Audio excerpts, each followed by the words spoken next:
अस्सलाम वालेकुम dear student. आज हम फंडामेंटल्स ऑफ केमिस्ट्री में relative atomic mass and atomic mass unit को डिस्कस करेंगे। अच्छा, रिलेटिव एटॉमिक मास, जहाँ पे रिलेटिव का वर्ड आ जाए तो उसका मतलब होता है यहाँ पे किसी चीज़ से कंपैरिजन हो रही है। अच्छा, अब हमारे पास आपकी बुक में लिखा हुआ है the relative atomic mass of an atom is the average mass of naturally occurring isotope compare with the 112 mass of one atom of a carbon। अच्छा, अब हमारे पास एक नई टर्म आई है यहाँ पे, वो क्या है? Naturally occurring isotope. आइसोटोप क्या होता है? आइसोटोप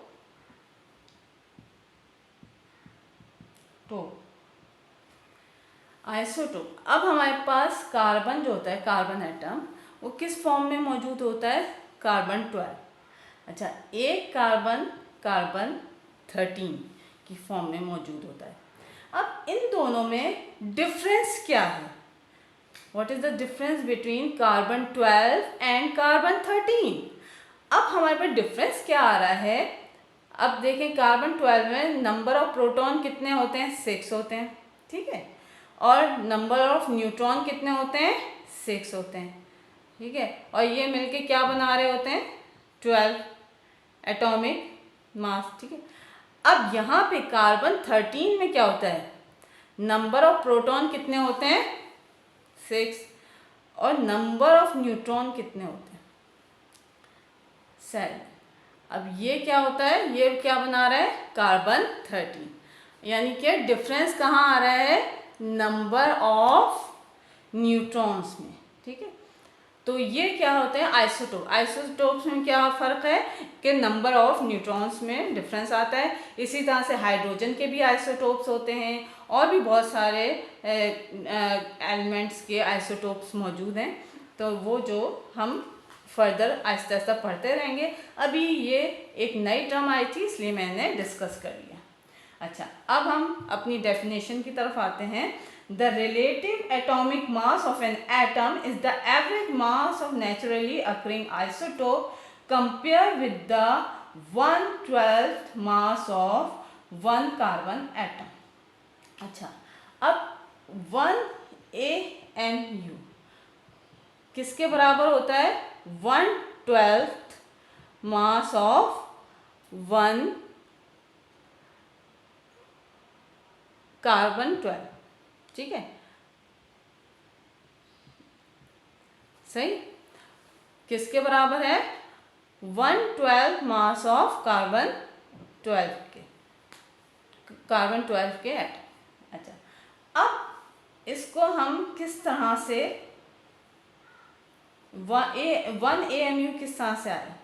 अगर हम कंसिडर करते हैं, हम एटम को किसी बैलेंस के ज़रिए तो वे नहीं कर सकते, लेकिन हम क्या है, फॉर एग्ज़ाम्पल हमने एक बैलेंस यहाँ पे लिया, ठीक है। अब हमने क्या किया, सपोज, ठीक है, हमने यहाँ पे कार्बन 12 रख दिया, ठीक है। ये क्या है? कार्बन 12, सही। अब यहाँ पे भी एक कार्बन 12 रखा, ठीक है। तो ये इसका, इन दोनों का बैलेंस सेम होगा, एक ही लेवल पे होंगे ना, लेवल क्या होगा? सेम होगा। अच्छा, अब हम क्या करेंगे, इस वाले कार्बन 12 को 12 यूनिट्स में डिवाइड कर देंगे, ठीक है। इसको किस में कर देंगे? 12 यूनिट में,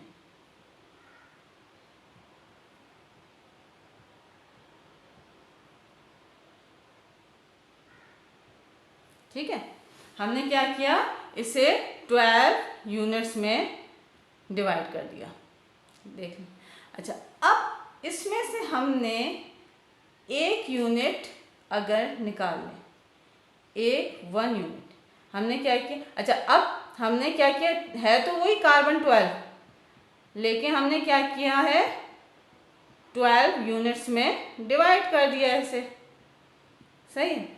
अब इसमें से हमने एक यूनिट निकाल लिया। अब वो जो एक यूनिट निकाला है ना हमने, वो एक यूनिट किसके बराबर है? 1 एटॉमिक मास यूनिट। ठीक है, क्या है? Atomic mass unit. 1 atomic mass, ये हमारा एटॉमिक मास था, उसका एक सिंगल यूनिट के बराबर है। सही। अच्छा, अब 1 AMU हमारे पास किसके बराबर है? हम ये देख चुके हैं 1/12 के। सही है। अब इसके बाद अच्छा, अब हमें ये तो समझ आ गया कि आपका कार्बन 1 AMU किसके बराबर है? 1/12 ऑफ कार्बन 12 के। अच्छा, अब हमारे पास एक और टर्म आपके पास यूज हुई है, वो क्या है? आपके पास एक नीचे दिया हुआ है 1 AMU is equal to 1 AMU is equal to 1.66 into 10 to the power -24 gram. तो 1 AMU is equal to 1.66 into 10 to the power -24 grams. ठीक है।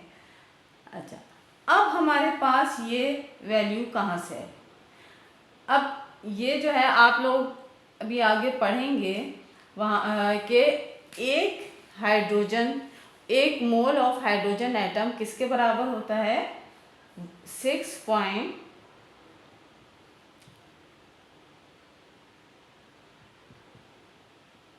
1 मोल हाइड्रोजन किसके बराबर होता है?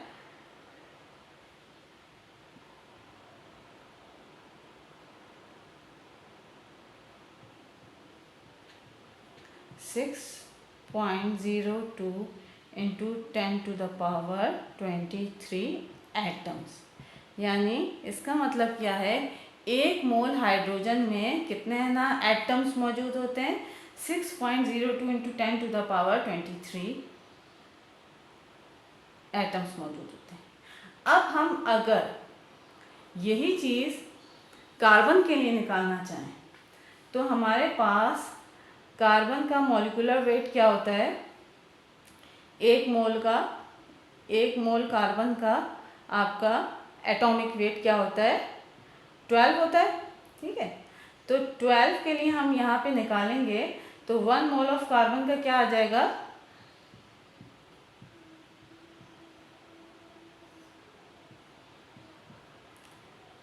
1 मोल ऑफ कार्बन का क्या आ जाएगा? 12 divided by 6.02 into 10 to the power 23। ठीक है। अच्छा, ये हमारे पास कितने मोल्स का आ जाएगा? हमारे 1 मोल ऑफ कार्बन, और इसका आंसर हमारे पास आएगा 1.99 इंटू 10 टू द पावर -23। और ये क्या है? ये वैल्यू किस में आ रही है? हमारे पास ग्राम्स में आ रही है। ठीक है। अच्छा, अब हम क्या करेंगे? अब हम ये तो 1 मोल के लिए था ना, 1 मोल में कितने आपके पास इसका एटॉमिक मास क्या था? 12। अच्छा, अब इसमें से ये तो हमारे पास अभी हमने पढ़ा 1 AMU किसके बराबर होता है? 1/12।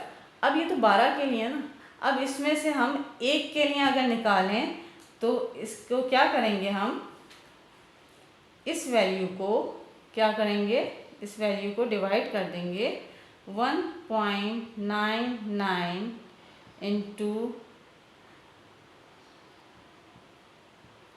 23 डिवाइडेड बाय 12।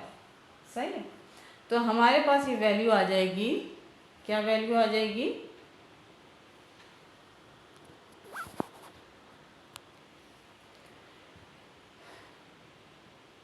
हमारे पास ये वैल्यू आ जाएगी 1.66 into 10 to the power -27 24 -24 grams. अच्छा, और ये अगर हम केजी में करेंगे तो 1.66, अगर हम यही वैल्यू केजी में लिखें तो 1.66 इंटू 10⁻⁻27 ग्राम। ठीक है, तो इसका मतलब है हमारा 1 AMU किसके बराबर होता है? 1.66 इंटू 10⁻⁻24 ग्राम्स की। ठीक है, अब आपको समझ आ गई ये किस तरह से हमारे पास वैल्यू आई है। अब हमारे पास नेक्स्ट टॉपिक है empirical formula and molecular formula. Chemical formula जो होते हैं, the compound are represented by chemical formula. हम पहले केमिकल फार्मूला पढ़ चुके हैं कि कोई भी कंपाउंड किससे रिप्रेजेंट किया जा रहा होता है? केमिकल फार्मूला से। ठीक है, अब केमिकल फार्मूला किस तरह से? Chemical formula as element are represented by symbols. अब केमिकल फार्मूला में क्या होते हैं? सिंबल्स होते हैं, और एलिमेंट्स आपके जो किससे रिप्रेजेंट किए जा रहे होते हैं? सिंबल्स से। जैसे हाइड्रोजन है H से, कार्बन है C से, और so on. Chemical formula are of two type. अब केमिकल फार्मूला दो तरह के होते हैं, एक होता है एम्पेरिकल और दूसरा होता है मॉलिक्यूलर। ठीक है, दो तरह के होते हैं, empirical formula and molecular formula. अब एम्पेरिकल फार्मूला क्या होता है? एम्पेरिकल फार्मूला क्या होता है? एम्पेरिकल फार्मूला में क्या होता है? Formula showing minimum relative number of each atom in a molecule. अब क्या है? Minimum number. अब हमारे पास अगर, और इसके आपके पास 3 पॉइंट्स लिखे हैं। Empirical formula show the simplest ratio. Simplest ratio है ना, शो करता है। क्या है? सिंपलेस्ट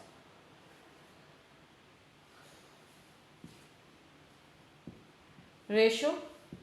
ठीक है, और दूसरा क्या है? Empirical formula does not show the actual number. क्या है? Does not show actual number. Actual number of atoms. ठीक है, कि कितने एटम्स आपके किसी कंपाउंड में मौजूद हैं, एक्चुअल नंबर शो नहीं करता। और तीसरा पॉइंट आपके पास लिखा हुआ है, empirical formula tell us type of element present in it. और क्या बताता है? Type of elements. ठीक है, किसी भी कंपाउंड में कौन से टाइप के एलिमेंट्स मौजूद हैं। सिंपलेस्ट रेशियो बताता है, और एक्चुअल नंबर नहीं बताता, और टाइप ऑफ आपके एलिमेंट कौन से टाइप के एलिमेंट मौजूद हैं ये बताता है। अब हमारे पास एक एग्जाम्पल है, एग्जाम्पल हम ले रहे हैं यहाँ पे। किसकी एग्जाम्पल है? C6H6। ये किसका फॉर्मूला है? बेंजीन। ठीक है, बेंजीन का हमारे पास मॉलिक्यूलर फार्मूला है। अच्छा, अब मॉलिक्यूलर फार्मूला क्यों कह रही हूँ मैं? अभी मैं आपको बता रही हूँ किस लिए कह रही हूँ, कि अभी हमने पढ़ा सिंपलेस्ट रेशियो। अब यहाँ पे रेशियो सिंपल तो नहीं है। अब हम क्या करेंगे? इसे सिंप्लीफाई कर देंगे। सिंप्लीफाई कैसे कर देंगे? ये हमने यहाँ से इसके 6 हटा दिए, तो हमारे पास सिंपलेस्ट रेशियो क्या आ गया? CH। ठीक है, अब ये हमारे पास क्या हो गया? Empirical formula. ठीक है, एम्पेरिकल फार्मूला किसका है? ये बेंजीन का। सही। अच्छा, अब एक और एग्जाम्पल ले लेते हैं हम। एक और हमारे पास एग्जाम्पल है ग्लूकोज की। ग्लूकोज का एम्पेरिकल फार्मूला क्या होगा? ग्लूकोज का हमें फॉर्मूला पता है, क्या है, C6H12O6। ये किसका फॉर्मूला है, ग्लूकोज का। ठीक है, अब इसका सिंपलेस्ट रेशियो कैसे निकालेंगे। अब हमारे पास इसका रेशियो क्या है, 6, 12 एंड 6। अब इसे हम सिंप्लीफाई करेंगे। ठीक है, अब क्या हो गया हमारे पास, ये क्या हो गया, ये 1 हो गया, ये 1 हो गया और ये 2। तो ये हमारे पास सिंपलेस्ट रेशियो क्या आ गया, 1:2:1। तो हमारे पास अब एम्पेरिकल फॉर्मूला क्या हो गया। अब ये देखिए कार्बन कितने हैं, अब कार्बन पे कितने नंबर आया, कोई नंबर नहीं। हाइड्रोजन पे कितने आ गए, ये नंबर 2 आ गए। और ऑक्सीजन पे कितने नंबर आ गए, कोई नहीं। तो ये हमारा क्या हो गया, एम्पेरिकल फॉर्मूला ऑफ ग्लूकोज। ठीक है, ये किसका एम्पेरिकल फॉर्मूला है, ग्लूकोज का। सही है।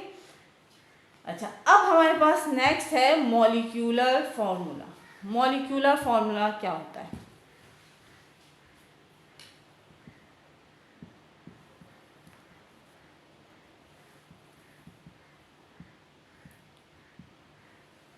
Molecular formula. अब मॉलिक्यूलर फॉर्मूला में भी आपके पास 3 पॉइंट्स लिखे हुए हैं, क्या हैं कि molecular formula is drive from the empirical formula. किससे है ना ड्राइव हो रहा है, ड्राइव फ्रॉम एम्पेरिकल फॉर्मूला। ठीक है, सिंपल चीज क्या थी, एम्पेरिकल फॉर्मूला सिंपल चीज से, उससे उसकी कोई मॉडिफाइड चीज है, उससे थोड़ा सा चेंज होके यानी उससे ड्राइव हो रहा है। Molecular formula mass calculated by adding atomic mass of their atoms. अच्छा, अब क्या करेंगे, molecular formula, molecular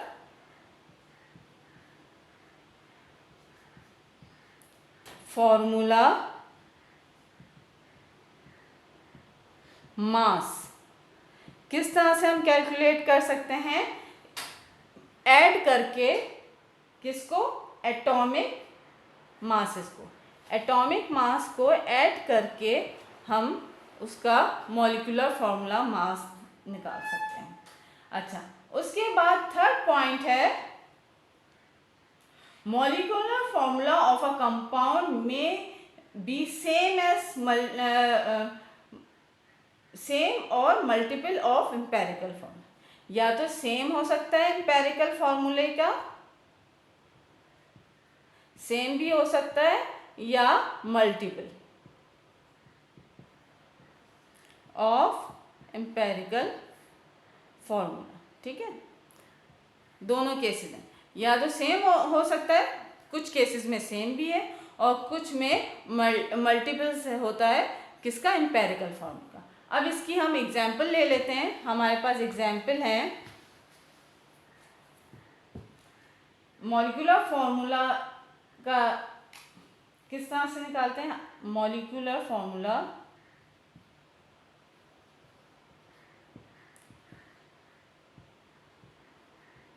equal to empirical formula और ये n, क्योंकि मल्टीपल है तो यहाँ पे n आ जाए।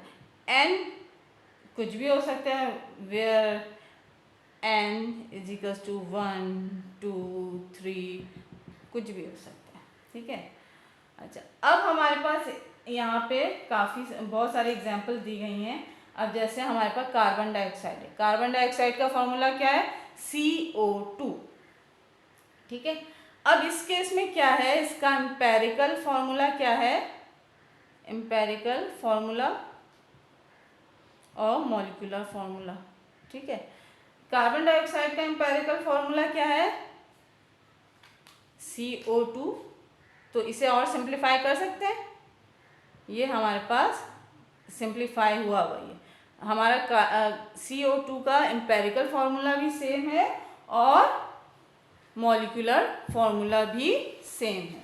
ठीक है, अच्छा, अब उसके बाद हमारे पास और भी दिए हुए, ग्लूकोज का एम्पेरिकल फॉर्मूला क्या है, और मॉलिक्यूलर फॉर्मूला क्या है ग्लूकोज का?